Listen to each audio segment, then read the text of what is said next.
If logistics of doing a Western elk hunt is something that has kept you from pulling the trigger, then you don't want to miss today's Inside Edition. On today's show, Dylan Ferreira, a Rhode Island game biologist, shares every logistical aspect of traveling from Massachusetts to New Mexico for a 5-day elk hunting adventure, turning his dream into a reality. He covers travel plans and considerations, safety precautions, rental vehicles, meat processing logistics, equipment prep, and performance, as well as cost for all aspects of his adventure. And guys, a story about car rentals that we just had to laugh about. So my friends, pull up a chair, turn your volume up just right, and welcome to Blue Collar Elk Hunting. Welcome to Blue Collar Elk Hunting, brought to you by ElkBros.com, with your host Gilbert Ornelas and elk hunting coach Joe Gillia. You want to hunt elk, and they live to hunt elk. Their goal is to share with you what they have learned grinding it out for over 35 seasons, doing what they love. So come on into camp and set a spell. Welcome to Blue Collar Elk Hunters.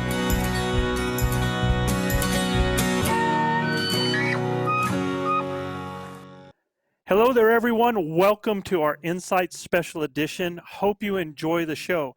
If this is your first time with us on our Insights Edition, our goal is to interview people from all walks of life that bring their viewpoints, expertise, or stories about elk and elk hunting because we want to inspire, guide, and educate you. I'm Joe Gillia, your host for the show.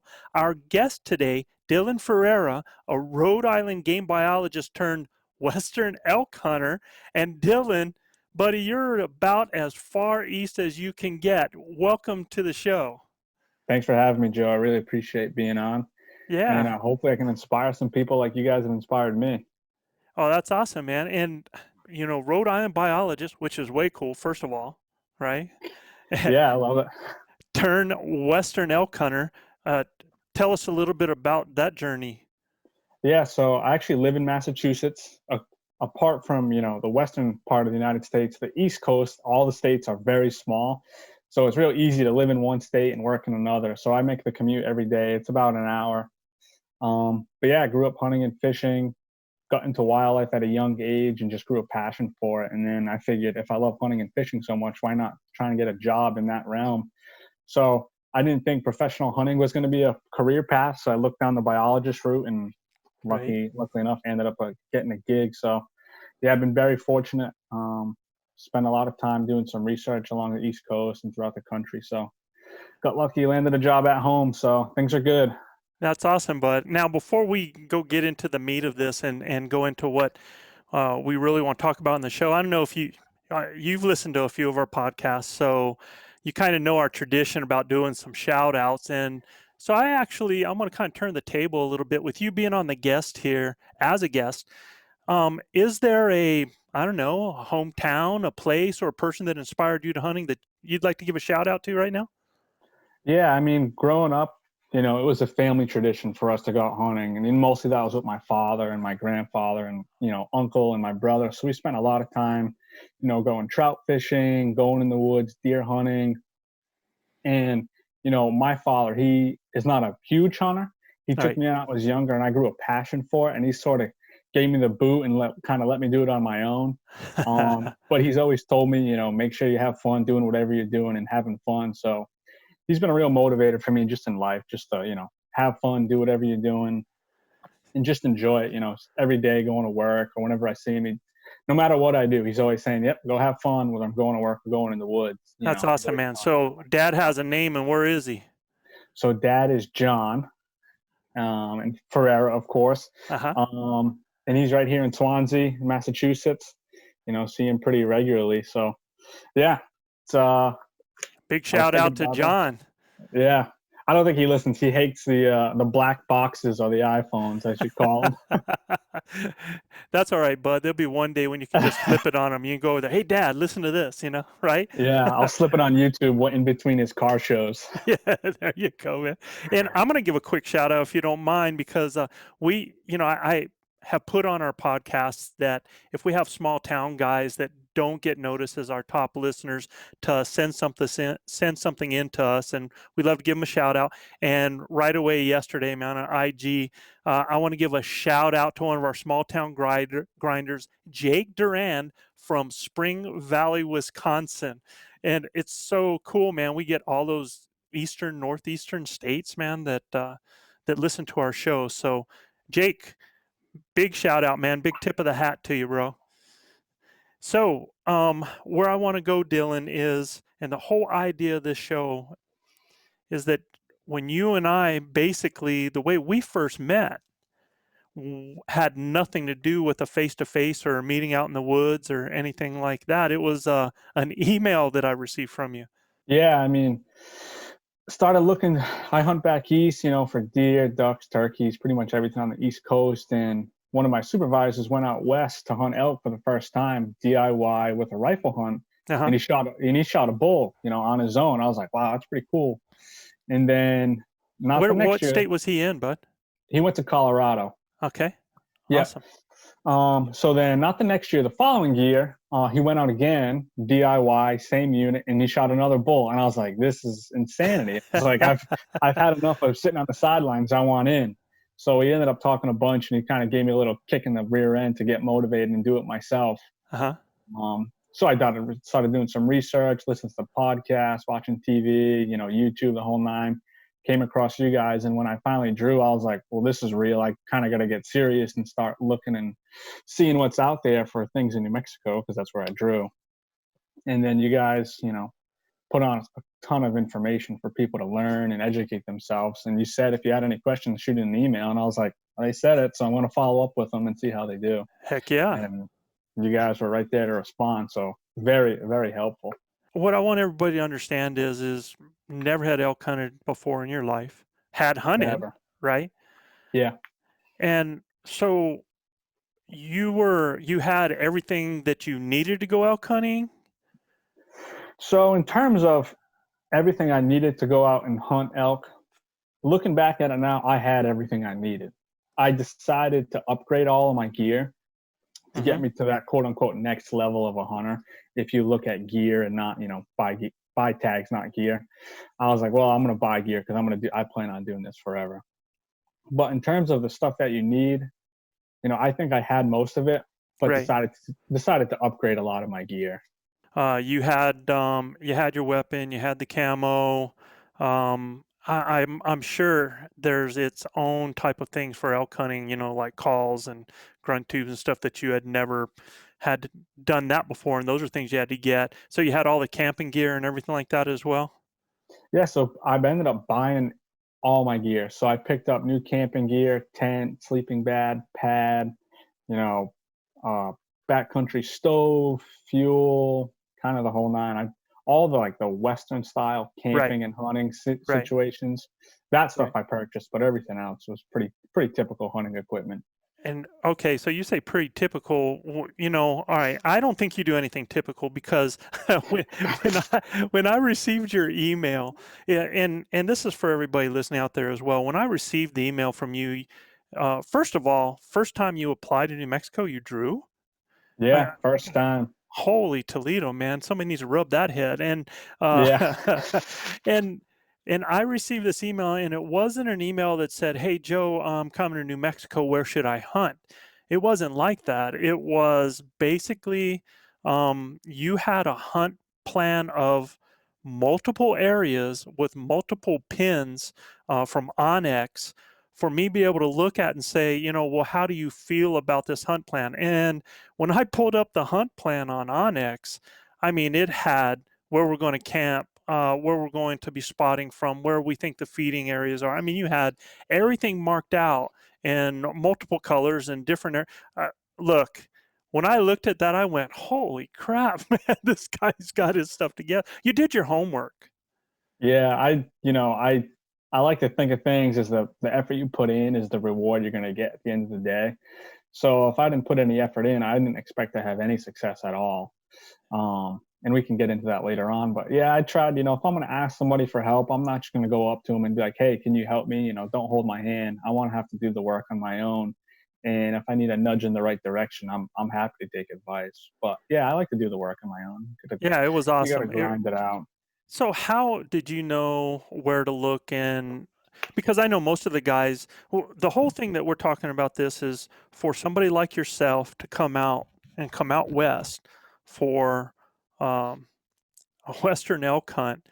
Most guys take a look at that and it is so intimidating. It's so daunting. I mean, it's like, where do I start, man? You know, Yeah, it didn't hit you like that? you know something, growing up my entire life, you know, you're sitting on the couch, you're watching Primos or whoever it is hunt elk, and there's these giant, big, majestic animals screaming and bugling, coming up to people, and you're like, wow, wouldn't it be cool to do something like that? Right. And it never really dawned on me that it's like, you can easily go do that just like anybody else can. All you're going to do is get a tag, buy a plane ticket and a rental car, and that's basically it. So, I mean, the logistics of it seems super intimidating when you're out here on the East Coast. It's so many miles away. What happens if you shoot it out, process and butchering? And it's very intimidating. But if you break it down, it's real simple when you really try and look at just the real simple aspects of each thing. Well, you You know, almost sound like a pro at doing it, but you did it for the first time last year. And uh, how did you know where to start, Dylan? yeah. So a lot of the things that I learned all are mostly from podcasts and then your typical YouTube, Netflix, you know, hunting shows. So for podcasts, I got a list here. You know, of course, the Blue Collar Elk Hunting, XO Mountain Gear. They make backpacks. They have a podcast, Hunt Backcountry, The Meat Eater, Jay Scott Outdoors, Cutting the Distance, Nata Grande, Hunt Talk, and Elk Talk. So those are some really very helpful podcasts for just all elk hunting. So they talk about logistics, scouting, hunting, packing, butchering. I mean, almost every one of those podcasts covers their own way they do things. So you Right. become to be exposed to a wide array of how everybody does something. And in maybe a month or so, you've kind of got a pretty good handle on what you think people are doing out there. And it's like, hey, it's really not that hard. Everybody's doing this. So it can be done. Yeah, it can be done. So let's see how undifficult we can make this. Now I know that you had a list because you basically went from ground zero getting all the equipment. For the people that are going to be watching this on YouTube, can you pop that list up for us?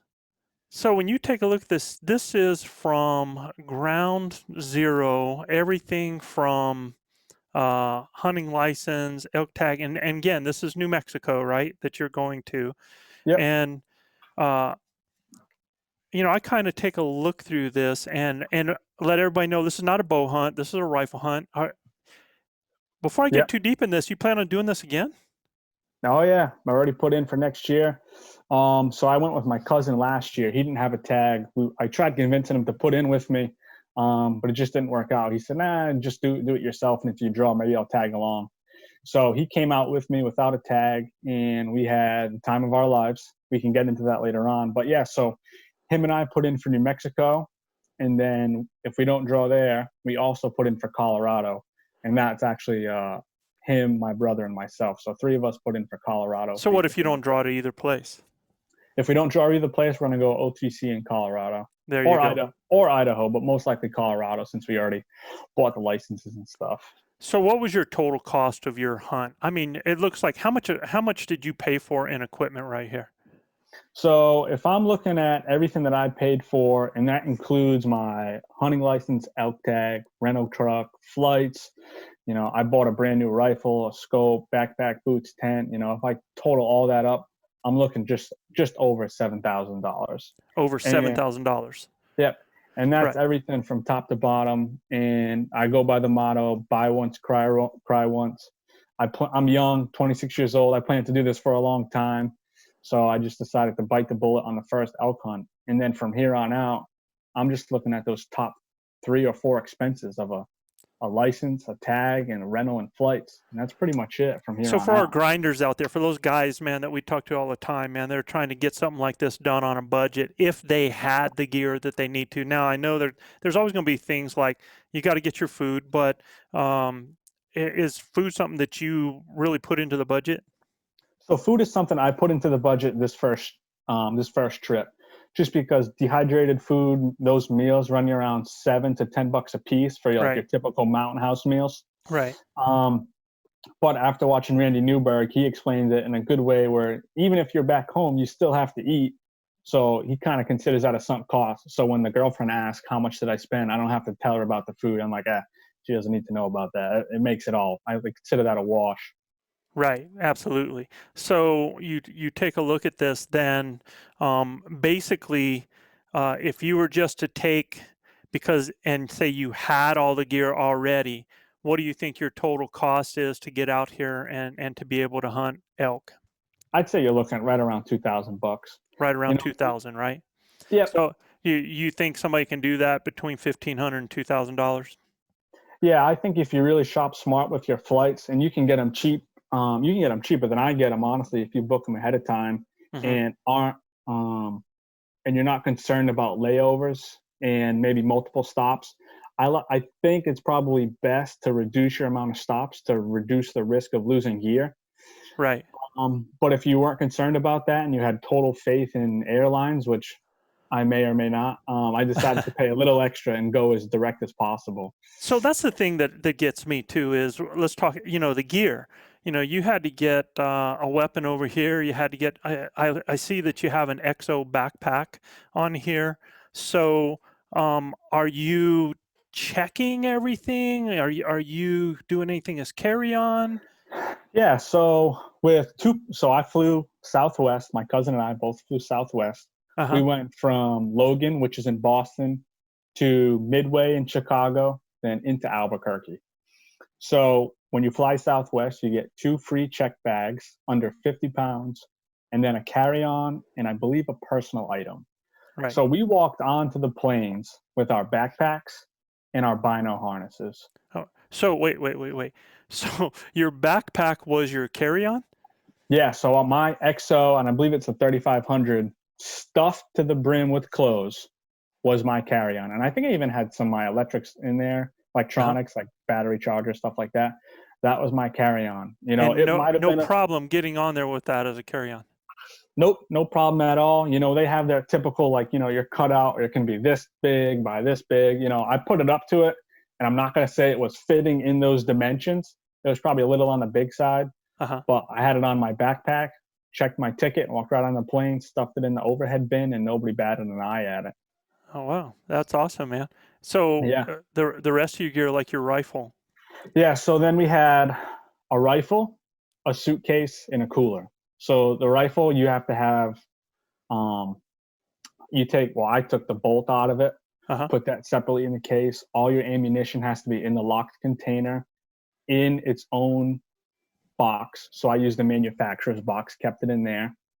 And then for each lockable point on your case has to have a padlock, or I believe a combo lock as well, but I use a padlock, and they do not have to be TSA approved. So that's one checked item. The second checked item was a suitcase, and that's where we put a ton of our other gear and just like miscellaneous things, right? Like gloves, headlamp, stuff like that. So that was for the 2 of us, and then we brought a cooler for other gear and other food. So we checked 3 items in total, and then we had 1 extra item that we could have checked on the way back. So how big was the cooler, Dylan? The cooler was like a Yeti, like maybe 110 or something like that. 110, I'm not positive. So it wasn't light then if it was a Yeti.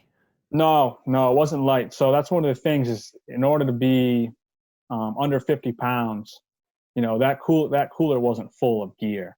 We put a lot of our light food in there because those dehydrated meals don't weigh much. Right. They're just bulky, so they take up space. Right. So we just stuffed them in the cooler, and that's how we did it with that. So which is kind of a good plan, because if you're putting stuff in that you're actually going to eat that's going to disappear, and you're successful, and you plan on being successful, then that means that whatever was in that coming back home isn't going to be able to be in it. You got to figure something else out, right? Yeah, exactly. So our plan was if we shot a bull, and I don't know if I'm jumping too far ahead, but our plan was we shoot a bull, we'd get it processed, we'd bring it to a butcher either by ourselves or with a packer. And then while we were there and it was being processed, we'd buy two big, like 150 quart igloo coolers, the real Right. cheap light ones.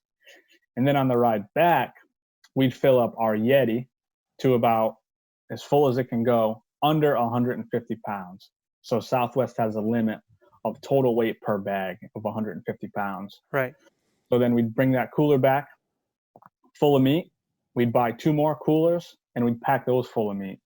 And then you can pay for extra bags that are overweight with Southwest as well for $150 a piece. Okay, so I got to jump in with this here because I deal with processors all the time. And so you guys are on how many days is your hunt that you guys came out for? So our hunt is a 5-day season, Saturday to Wednesday. 5-day hunt. And if you end up getting an animal on day 5, I mean, I've taken stuff to the processor that I don't get back for 2 weeks. How did you guys plan for that? Yeah, so we planned for this in 2 ways. When we booked our flight, we booked ahead of the hunt and after. So we were flying in on a Wednesday, giving us 2 days to scout and 1 day to do logistical things. Go to Game and Fish, go to Walmart, and drive to the main spot. We planned on scouting the first day. So then you scout for 2 days, hunt for 5 days, and in the event you shot a bull on the last day, which was a Wednesday, we were going to fly home on Saturday. So that would give us time to either pack it out ourselves or have it packed out by a packer. And then we called a bunch of butchers ahead of time and seen if they would be able to expedite the butchering process. That way they could butcher it, freeze it, get it to us, and we could fly it home for Saturday. And how long? What was the turnaround on that? So they say it's anywhere from like a day to 2 days. I think it just depends on how busy they are. Right. But I think money talks there. And if most of the time they do charge you a fee to expedite it. Right. But if you probably put down a little bit more money, that might bump you up to the beginning of the line, you know, if it's something you needed to do, because to ship the meat home would have been way too expensive.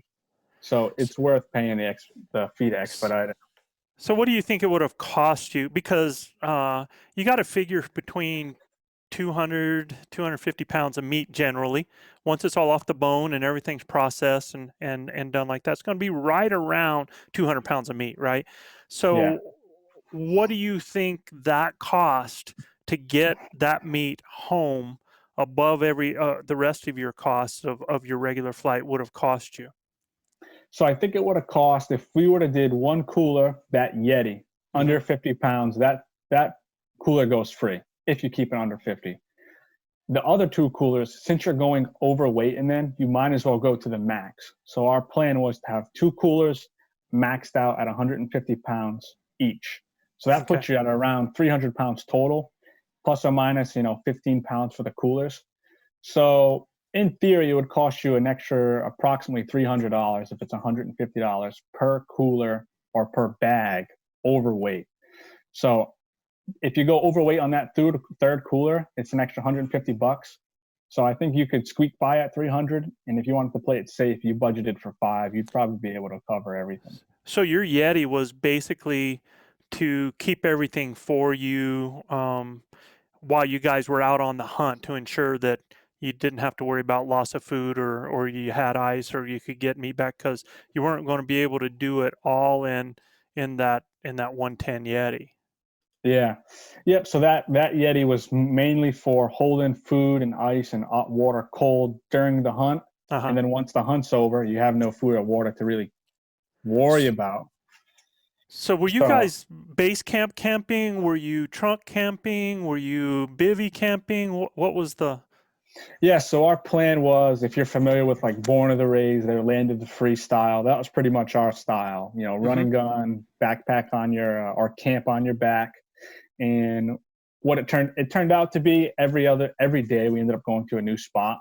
But we would, day one, hike into a spot with essentially 3 days of food, ready to hunt there for 3 days. So we'd hike in, camp for the night, And if we didn't see any sign, we'd bail out, get in the truck, and go to our next pin on the map. Unfortunately, that's what we did every day. We never ran into any elk. But yeah, so we just camped with, or we backpacked in with camp on our back and left the cooler at the truck. That way we'd come back to the truck. There'd be cold Gatorades, fresh meat, bread, mustard, mayonnaise, string cheese was a big hit when we got back to the truck. So yeah, we kept all our food cold there so that way it wouldn't spoil. And it was a nice treat to have a nice orange Gatorade. So we're gonna keep hammering on some logistics and go through some of this stuff. But since I'm already here on the hunt, and it kind of feeds some of the stuff that we're doing, is that the style that you're going to go for the next time, or do you feel like that was efficient? Do you feel like that's the way you want to do it? Where are you at with that? I think next year. So granted, it was a rifle hunt, so it was October 12th to the 16th of 2019.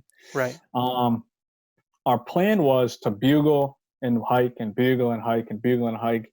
And I think as a couple of first timers out in the West, we were just so amazed by the country. It's like we were kind of just sightseeing with a gun, really.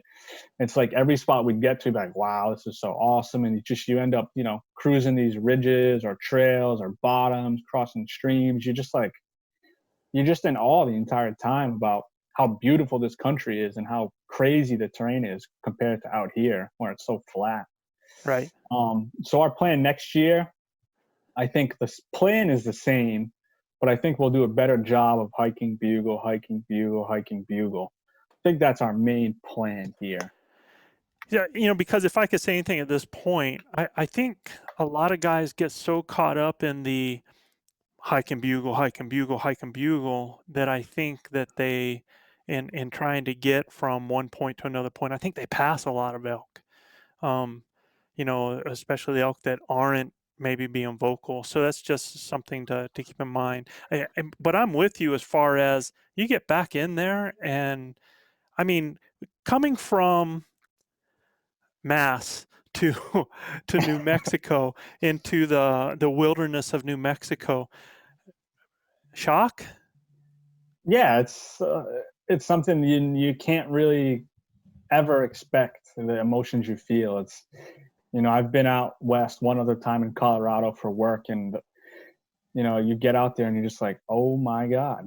You're in the mountains. You're like, this is what the wild feels like. I mean, back home, you can't go a mile in the woods without hitting a road. Right. So to get out there and to just have this vast, very, very vast expanse of just wilderness is very overwhelming. But once your boots on the ground and you're in it, it's just, you're hunting just like you're hunting deer or turkeys back home. The concepts are a little different, whether you're bugling or glassing, because obviously we're not glassing here. But once you're hunting, you're like, hey, it's like we know how to hunt. We've done this before. Once you're out there, you're like, okay, once the shock factor kind of wears off and you're like looking around, and back here, you look 100 yards and it's just trees. When you're out there, it's like you can look for miles and miles and miles. So what would you say how deep were you in from the vehicle at any one time, the deepest? The deepest was probably like 4 miles. And that was one of the nights that the season wasn't open yet. We were scouting that night, right, walking into this section. We went about 4 miles in and, walking and bugling. And then every so often we'd go off trail to, like, if we saw a spot in Onyx that looked like a good area, maybe some meadows, we'd kind of go cruising through there and see if we saw any fresh sign. Right. Never saw any fresh sign there. We did hear a bugle there up on top of this mountain. And we ended up bailing out of there to go back to a different spot where we saw elk when we were scouting the first day we scouted. So you're 4 miles in. What's the plan, bud? I mean, what was the temperature like, first of all? So the temperatures during the day, I want to say they were around 50 to 70 throughout the entire week that we were there. But most of the time during the mornings, you're getting out of your bag. It's chilly, it's cold. You want to put on a bunch of layers, but you force yourself not to. So chilly and cold. What's chilly and cold? Chilly and cold is like right around 35. Okay. On the average night. It's funny, that night when we were 4 miles in, it actually dropped down to 17, which was which That's was cold. It's cold because I'm not a camper, and it was cold. I remember waking up in the middle of the night and I just had frost on my eyelashes, my beard, my mustache. Yeah, I was I was going to like, ask you if oh, that was the chilly or the cold. that was the freezing night. I don't want to tell people about that. That was a miserable night. My cousin was like, what did we sign up for? He So, skimped out on a bag, so he so was miserable that night. some pretty good cold nights then. So if you do get an animal back there 4 miles in, you got the ability to do some hanging, get the meat cooled down and stuff. Because I was going to say, what was the plan as far as if you're 4 miles in, what was the plan to get that animal out? Yeah, so the plan is depending. So like everybody always says, it depends. So if the weather is really hot and Hmm. we're 5 miles in, 4 miles in, Right. it's the smartest thing to do to call a packer and get that meat out of there. That way, you're not having any spoil from heat loss. So you had But cell service? most of the time, we were able to get cell service if you were up on a high ridge. Uh-huh. But that one particular spot, we did not have cell service. But I did get Garmin InReach, so I was able to use Awesome. that to kind of text stuff like that. But the plan was because the InReach, it was kind of confusing actually using it. I'm still not a pro at that by any means, but the plan was shoot a bull. The first pack out, we'd probably do by ourselves, regardless of where we were, just to kind of experience the suck, as they say.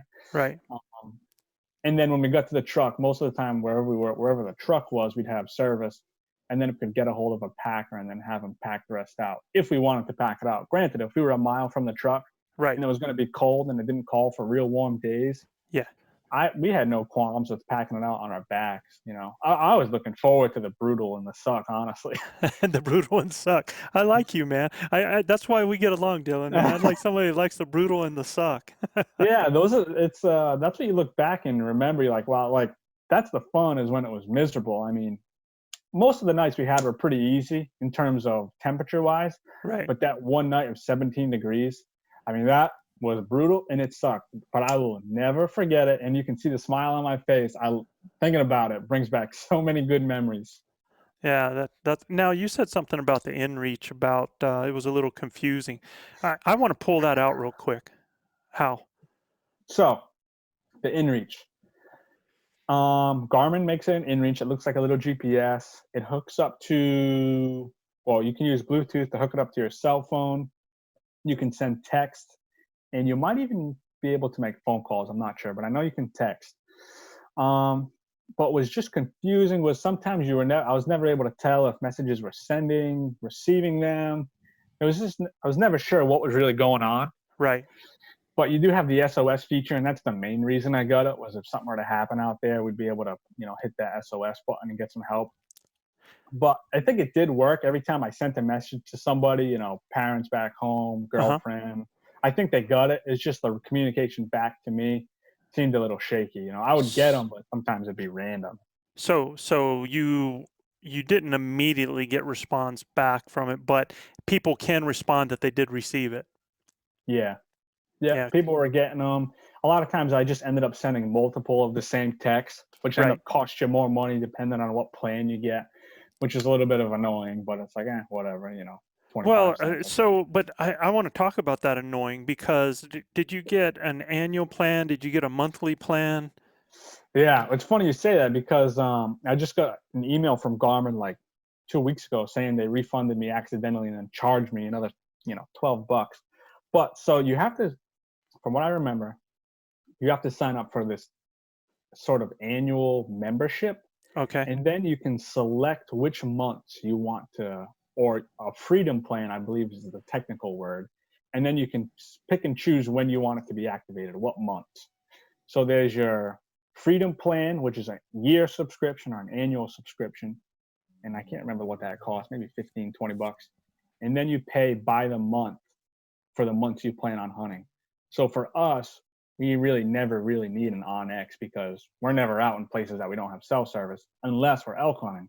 So for the 1 month we're out, we activate it for that month, and then you get 20 text messages for the month at $10 or $15 a piece, or $10 or $15 for the month. Okay. So So I so forgot what happened, but you can get that plan just for 1 month for an yep, annual. yeah. And did you have to then cancel that plan? Yeah, so I think there's a way that you can set it up automatically. But of course, when I did it, I didn't do it that way. So I Hmm. set it up to run on October and went through December, January, and then I was like, wait a minute, why do I keep getting charged for this?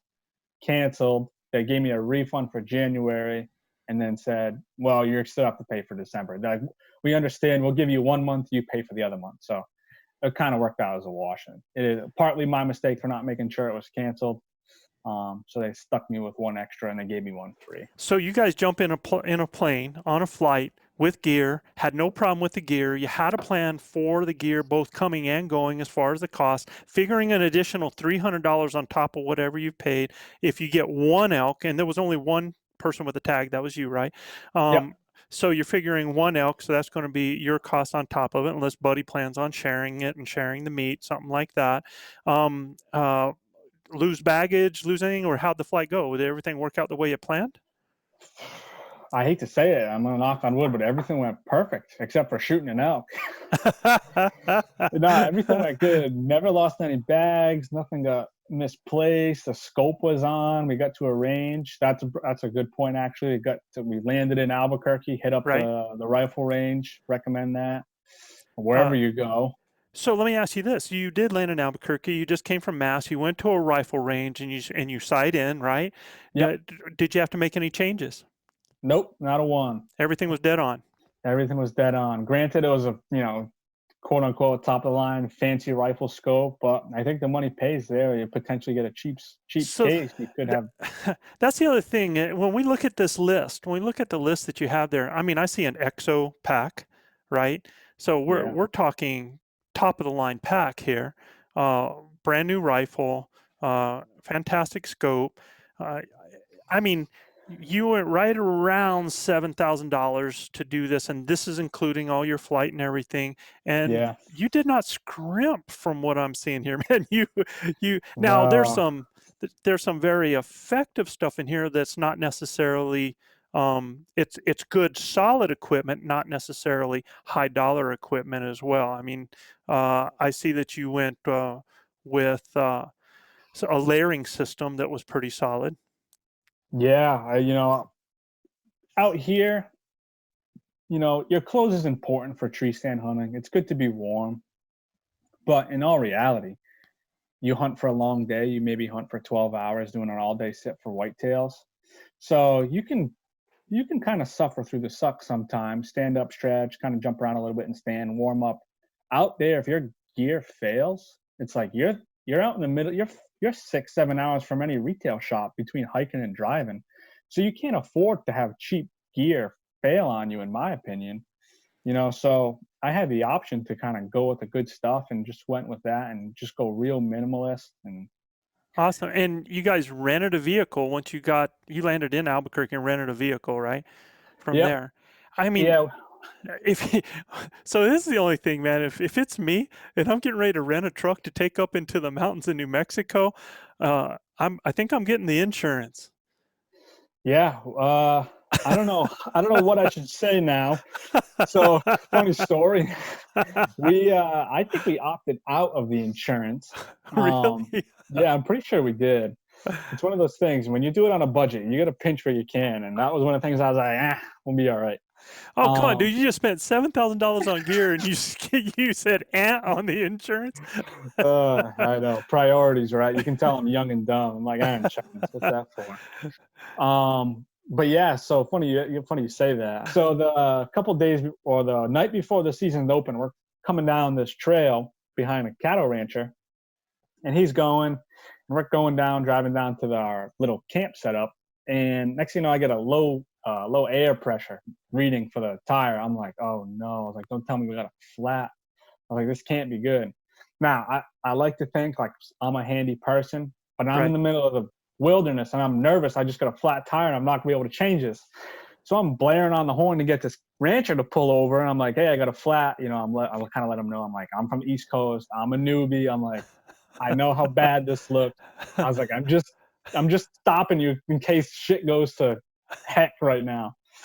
So and it was a Dodge. I don't have a Dodge. So we couldn't find the jack for the truck or any of the tools to get the truck off. And I'm panicking now. So he's like, bomb down to your campsite and then tear the truck apart and you'll find the kit. So we go bombing down the mountain with a flat tire. It's not. Are you advisable. you're serious? We go, and I mean bombing down this mountain, front flat tire. We get to the camp, tear everything out of the truck. It is a yard sale of equipment. Finally, we find the tools under the passenger seat in the front, which I found very odd. Never thought to look there. Anyway, we found it, got the tire off, put the spare on, and then we're like, well, now what do we do? I'm like, I don't have a spare a plug kit to to plug the tire. So we go bombing down the mountain. We end up seeing a bunch of locals, and they ended up patching the tire for us, putting air in it, and giving us a plug. So get a plug kit at Walmart before you head to the mountains in case this happens. Because if we had a plug, we could have plugged it right then and there. But we didn't have a plug, so I'm standing there looking at the tire, and the thing is just pissing air. And I'm just like, oh, geez, not the night before opener. I was like, this is not good. So the truck made it back without a big dig on the side, and Oh yeah. So I think I'll continue. So we ended up hunting with the spare tire and left the other tire in the back that had a hole in it. We're like, all right, it's got a plug, it's got air, we'll be fine. If any other tire gets a flat, that's not the case. So after the hunt, we ended up just cruising around New Mexico, doing all sorts of crazy stuff. Not crazy, sightseeing, getting tamales, which is delicious. And we pull into this auto shop, and I'm like, you want to check this spare tire out, the original tire, and see if you can put it back on. I was like, $20, I'll just have them do it. So they go to put air in the tire, and that tire is completely blown. It won't hold air at all. I'm like, shit. I was like, what am I going to do?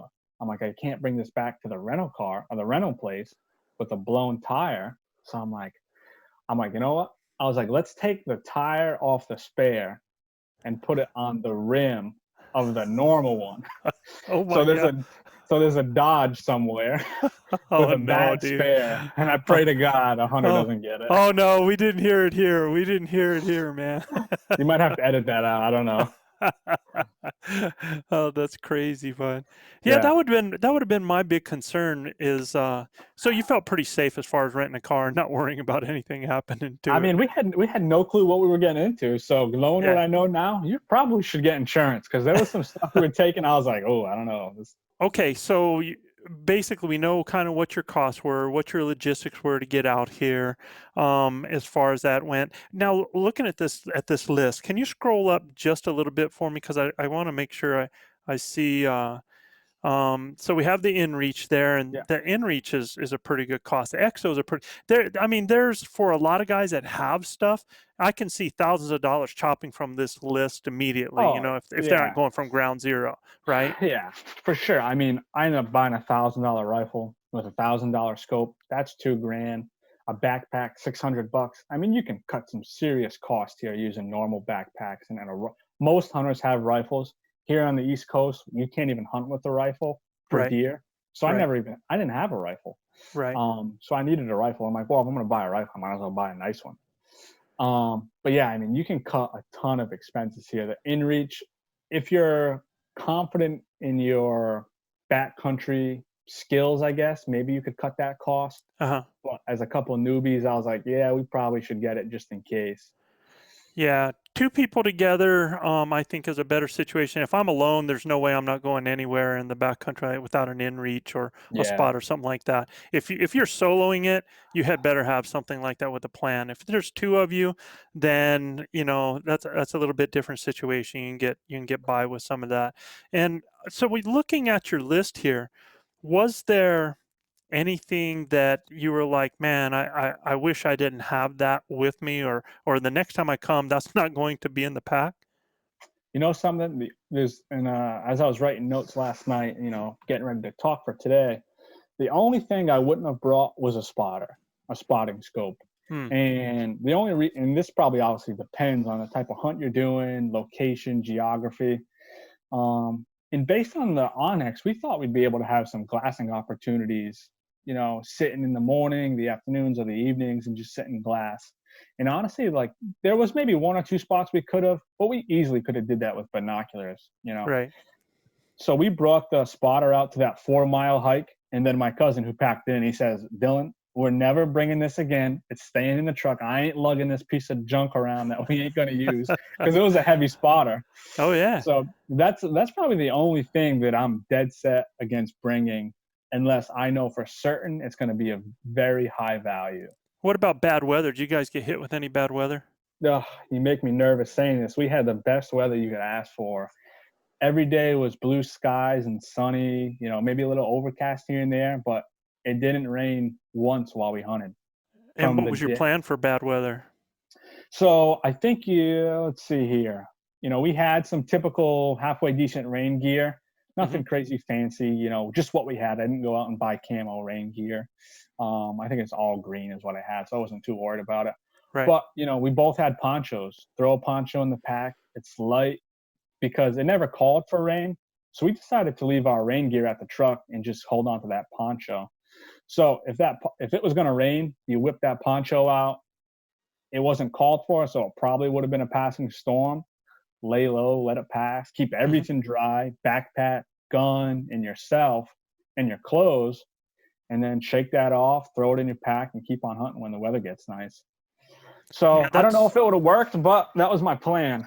Well, that's something I've mentioned to people. I have, I take guys out all the time, and they have top of the line rain gear, and a lot of times that I see, and all I carry is a poncho, and I've been in situations where and what happens in New Mexico, it's like if you don't like the weather, wait 5 minutes. So we get these pounding thunderstorms that'll just hit you for 5-10 minutes, and then sun's back out. But I mean, for 5-10 minutes, it is pounding you. And what I do with my poncho is I sit down on the ground, I put my poncho out almost, it's kind of square, and I've got my bow under, I got my pack under it, I have all my gear under it, I duck my head, and I'm just like a pig in a pod, man, and stay completely dry. And I look up, and there's the guys that are with me, and they're in rain gear, but water is running down, soaking their hands, soaking their equipment, soaking their pack, and they're just stuck in there. And then when that 10 minutes is over and they need to get their gear off because it gets warm again, now they have this thick, bulky, wet, rain outfit that they're trying to pack inside their pack.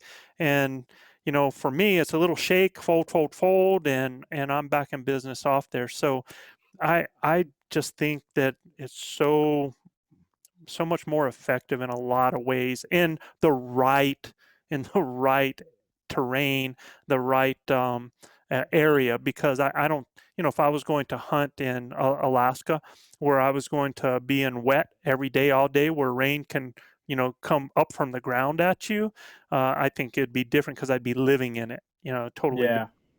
Yeah, it's like out here, it's the same thing with New England. The weather changes on a dime. So, but like if we're here and a rainstorm comes through and you're in the tree stand, you get wet, but you're only there for 2 hours or 3 hours by the time, either the morning hunt's over or the evening hunt's over. So it sucks for a couple hours, but then it's over. Out west, if you're out there for 5 days, you don't have a dryer machine handy to dry your clothes and go back out. So that's why I was like, we should probably just keep a poncho in the bag just in case, we get a crazy storm come through for that scenario. So a 5-day hunt, how many days did you plan for between landing and taking off? So we flew. So the hunt was Saturday to Wednesday. Yep, 5-day hunt, and we flew in on Wednesday. So that gave us 3 days prior to season opening, 1 day for your logistics, 2 days for scouting, and then Wednesday the hunt ended, and we flew home on Saturday. So that would have gave us Thursday, Friday, Saturday, potentially. Our flight, I believe, was in the evening. What did a couple of Easterners do with 3 days in New Mexico after the hunt was over? Sit in the hotel and enjoy a nice hot shower and eat good food. I am so anxious to get back and have some food. Man, I tell you, the food was phenomenal. Awesome. I'm so impressed. I'm like, that's all my cousin and I talk about is this tamale shop we went to. I can't remember the name of it. It's gonna kill me, but it was so good. I just want tamales like all the time now. So when you went to the restaurants, what was the number one question that you got from people when you were there? What are you doing out here? That's a long way from home. Usually when guys order food out there, most of the time it's asked if you want chili with that, you know, Oh, yeah, we and got that explained to us. and then it's not just if you say, "Oh yeah, I want some chili," then you get the next question, Red or green? red or green, right? We got every time we go somewhere, like, we'll have both.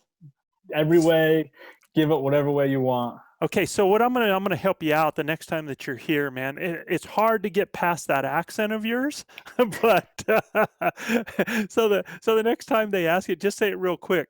Christmas. Okay, Christmas. yeah, Christmas Red is. and green. There you go, red and green, man. That's I'm gonna look like Christmas out I'm here. gonna look like a local now. Yeah, yeah, you're going to have it down. So, taking a look, we've covered your costs from the beginning. And again, I want to emphasize you basically bought every piece of equipment as well as a tag, as well as renting your car. I mean, you're talking, um, it was like somebody that was starting from ground zero Yeah, and came out here on what some people and hunted on what some people would pay for or even less than a guided elk hunt. yeah, that's a great point. Is for $7,000, I easily could have went on like a quote unquote fancy guided elk hunt. But Okay, so let me make sure I quantify that. Um, there's different levels of fancy on that. but yeah, you could have gone on a quality guided elk hunt for that amount. yeah, Generally in New Mexico, where they're going to put you up, they're going to feed you anything like that in just regular kind of bunk out tent type quarters, anywhere from $6,000 to $7,000, right in that range. Sometimes you can find them $5,500. It just depends. yeah. But I mean, those Okay, hunts can go as glam cam as you want it to be, all the way up to ranches up in my area that will cost you anywhere from $12,000 to $15,000 just to hunt an elk. So, that's um, crazy. yeah, it's. I mean, I guided places where I would never be able to afford a hunt, but the point I want to make is, you actually, you went full Monty man on for. You got all new everything. You're set now, right? Yeah, well, that's the plan. I like to look at things in the long term. Like I was saying, I'm young. I love to hunt. I love to fish. I plan on doing this for a long time and as long as I can. So, there's a lot of guys said, well, why don't you just go every other year, maybe do guided every year, try and save costs that way. And I'm like, no way, man. I'm like, you only get so many sunrises. I want to hunt every single year and do it as affordably, but as fun as I can. And there's nothing wrong with doing things the hard way and failing and learning, because when you succeed doing something that you've struggled at for, it's so rewarding to be able to do something like that. Oh, And doing it the way we did, I wouldn't change a thing. You know, yeah, I th- spent a lot of money this year and didn't come up with an elk, but I had the most fun in 7 days that I've had in a long time. yeah, that's way cool, man. That's way awesome. And I I think it's important to remember things like that and to understand there's a lot of guys out there going, well, man, there's no way I can spend 7 grand to do something like this. But so if you had to gather up 2 grand in a year's time, okay? So we're talking 150 52 bucks. weeks. What's that? I was gonna say, if you're looking at a per month for 2,000 bucks, you're almost at 200 bucks a month. About 200 Base bucks a month, right? beer money. It's everybody's beer money. Well, I know if I fill up my vehicle twice, I've Yeah, spent easily over $100. So, just cutting down something like that, or thinking about those little things that you do, and you can put that aside. It just depends on what your priority is with that, but it's so doable. It's yeah, very doable, and it that's really considering, is. your license and your tag and everything uh was what, $600, right around there. Yeah, I think it was seven and change. Okay. Seven and So, change. so a big part of that is going towards that. I think in Colorado, you're looking at right around $700 if you Yep. go there for over the counter when you do that. So, again, very, very doable. So I want to ask you this. I mean, you did it. You got the equipment. You got the flight. Everything went good like that. You got here. You had a plan for getting home. You understood what the costs were going to be like that. You had a great plan. As talk.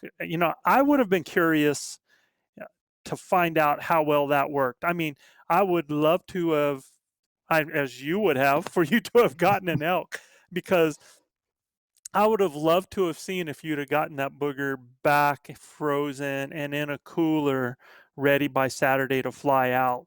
That would have been the interesting part if you'd have gotten it on the last day.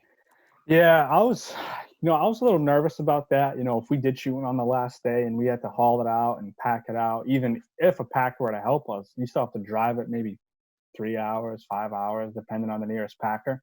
Right. So, I'm not saying it's a foolproof plan, but when I think about it in my head, the logistics made sense to me. Give them a couple days to process it and fly it home. And I think we had a possibility of maybe bumping our flight back Sunday if we wanted to. Right. So that was the other thing about unluckily or luckily for New Mexico, that hunt runs Saturday to Wednesday. Right. So you don't have to burn vacation for Saturday and Sunday. Right. But you do for Monday, Tuesday, Wednesday. Mm-hmm. And I decided to burn the Thursday and Friday. And that buys me actually Saturday and Sunday if I want to fly home on Sunday.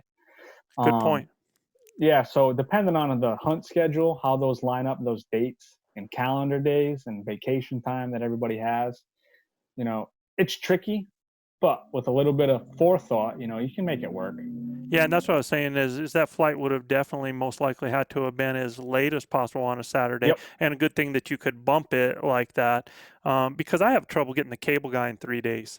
You know what I'm saying? So getting meat to him like that, that might have been interesting. And so one packer, two packers, how did that work as far as guys that were willing to pack this out for you?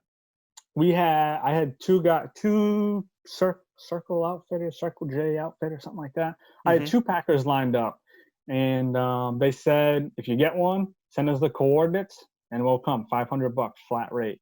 That's it. $500. $500 flat rate. I don't know if that's cheap. I don't know if that's expensive, but to me and my cousin were like $250 a piece because we're gonna split meat. I was like, worth it for me, worth it for you. He's like, yep. So it would have cost you and your cousin beyond everything else, if with both of you splitting it, when you think about getting that meat back home, between $500 and the $300 that you guys had to do there, about, you know what I'm saying? So you're looking at another $400 a piece just to get the meat home, right? Yeah, plus the butchering cost. Correct. So $300 for a flight, well, 3 to 4 for flying at home, $500 for packing if you decide to pack it out. Then you have to pay the butcher. Yeah, about $230, and if you had to pay extra to get it expedited, you're probably looking at $300 some, right? Yeah, so I budgeted in my mind like another $500 in case you wanted to do something crazy, do crazy sausage, or overestimate what I think it's going to cost. That way, when the hunt's over, I got a little extra to spare if I spend everything I intended to spend. Now, I will say that I've also heard of guys, what they've done is, because, like, for example, your baggage that you guys had, you had your cooler that you were checking. I've heard of guys also freezing meat, and between the two of you, you had 4 checked bags that you could have done. I've seen where the guys have also taken their checked baggage and putting frozen meat in that, and also taking it home as well. Yeah, I know a buddy who does that when he goes out to, I think, South Dakota pheasant hunting, and he'll fly home meat like that. It won't even bring a cooler, just a little soft cooler, sticks it in his normal suitcase, and he runs it that way. And if I shot a really, really big bull, and the 3 coolers were all full, so 150 pounds in one cooler, 150 pounds in another cooler, and then as much as we could have fit in the Yeti, if all of those were full, then we would have took meat in the bag, because we were going to pay for overweight anyway. So we might as well fill it up and keep it safe in a cooler than have it in a I got news for you. Rocky Mountain elk in October is going to weigh on the hoof because in September they're going to weigh right around when they're gutted, right around 700 pounds on the hoof. I mean, that's being gutted. So and then by October they're going to drop down, just because of the rut. They're going to drop down Yeah. to about 500 pounds. So if you would have gotten 200 pounds of meat after all bone, everything is Yeah. worked, you'd have been doing pretty good. So that would have been a pretty good plan. And I don't, now if you're in Oregon, y'all, and you're doing a Rosie, that might be a little bit different story. You know, they're a little bit bigger there. And I don't think they travel the distances, so I'm not sure what their weight loss percentage is. But, you know, I see it all the time here because we bring animals in to get weighed from beginning of the season throughout. And I tell you what, man, the rut really works these guys Yeah. over. It really does. Yeah. So We see real similar things here with whitetails, like everybody does, I'm sure. You know, they're out here, they're pushing 200 pounds, you know, in the midst of the rut or right at peak rut before they start breathing hard and losing weight. right. And once the rut ends, you know, they've lost a lot of weight by the end of the rut, especially depending on how hard the fall is in the early winter. They can lose weight even faster. So, yeah, I can see how for that rifle hunt, they wouldn't be as big as they would be come peak rut or, you know, Now, you post said the rut. equipment that you wouldn't take, like you would have left the spotting scope at home Yeah. the next time. Is there anything else about the hunt other than you would have killed an elk? Is there anything else you would have changed, maybe?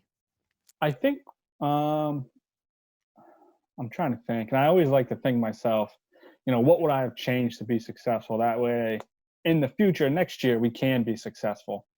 Now, everybody always, I've heard in a lot of podcasts, YouTube videos, that the post rut hunt is going to be the hardest hunt in Correct. terms of finding elk.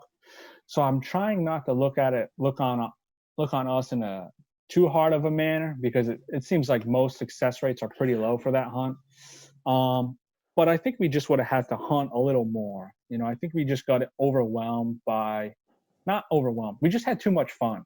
So Honestly, we just had fun out there. I want to make sure, and when you say that, though, it's the hardest time to post rut is the hardest time to find an elk. I'd say it's the hardest time to find a big bull, not necessarily a bull, because there's still a lot of those satellite bulls that have now gone in with the herds and are still screaming. There's still a lot of that happening there, but those big guys, they're the ones that have bailed off. They've separated out, and now these smaller fives and these they've gone into the herds, and they're actually kind of practicing for next year. So Yeah. if you can get one singing, if you can get one singing, and that's half the battle, right? Locating and getting on one. Yeah. Yeah. We got one to bugle the first night we were there. We set up our camp at, you know, a place we thought we may want to hunt. And it was probably, I can't even remember, but it was dark. So we're setting up camp, getting into our sleeping bags, and we hear this noise that we've never heard before off in the distance. And I kind of sit up, go to my cousin, like, hey, you hear that? He's like, I think so. I was like, I think it might have been a bugle. I mean, we've never heard it before. Right. And sure enough, this elk just starts ripping a bugle, and we about lost it. And I ran over, because we camped right at the truck. I ran over the truck, grabbed my bugle, and we were bugling back and forth. And it was awesome. And we wanted to hunt there, but it didn't end up working out. There was a ton of people in there. But yeah, once we had them located, I was like, oh my God. I was like, this is going to be a cakewalk. I'm like, they're bugling right back to me. We'll be able to walk right up to them and shoot them. But some circumstances changed, and the dynamic changed of that area, so we ended up bailing out of there. But yeah, I can imagine if you got them singing and nobody else is around, how the tables turn. So, Dylan, before we get out of here, is there anything that, any message that you'd like to get those people that are thinking about the first time going out on a Western elk hunt? Yeah, just go. Don't even think about it. Just go. I mean, there's always an excuse to not do something. It's too much money. You know, I don't have the vacation time. Work's too busy. The family has a lot going on. You know, it's easy for me to say, being young, I don't have kids or a wife. You know, girlfriend can be, she doesn't like me to leave all the time. But there's always an excuse to not do something. So, you know, if you really want to do it, just do it. You know, put the time aside, do your research. If you got to save your pennies, you know, don't go to the bar every Friday night. Maybe go every other Friday night. You know, Yeah. it's possible for anybody to go. I've never elk hunted once in my life. I've always dreamed about it. And last year we went, and it was honestly probably one of the greatest experiences I've ever had. And from here on out, I'll be going every year because honestly, it's really life changing to go out there and to see the world in a different light from being on the East Coast. I mean, it's totally different. That's an awesome message. That's an awesome place for us to end this. I want to thank you for being here today and sharing what you've done, because like I told you when we talked about this whole thing, Joe Gillia's never hunted outside of New Mexico for elk, man. It's been here my whole life. So I don't have that expertise. And a lot of these questions I ask you are questions that I have if I were to head north to hunt moose or something like that. So I think it's a great time spent. I think it's great of you to share that information. And I'm hoping that the next time you get one of those hunts, we get to meet in person, man. Yeah, for sure. I'll be reaching out to you. All right. So guys, everybody, thank you for listening in on the show today. And we hope to see you the next time on Blue Collar Elk Hunting.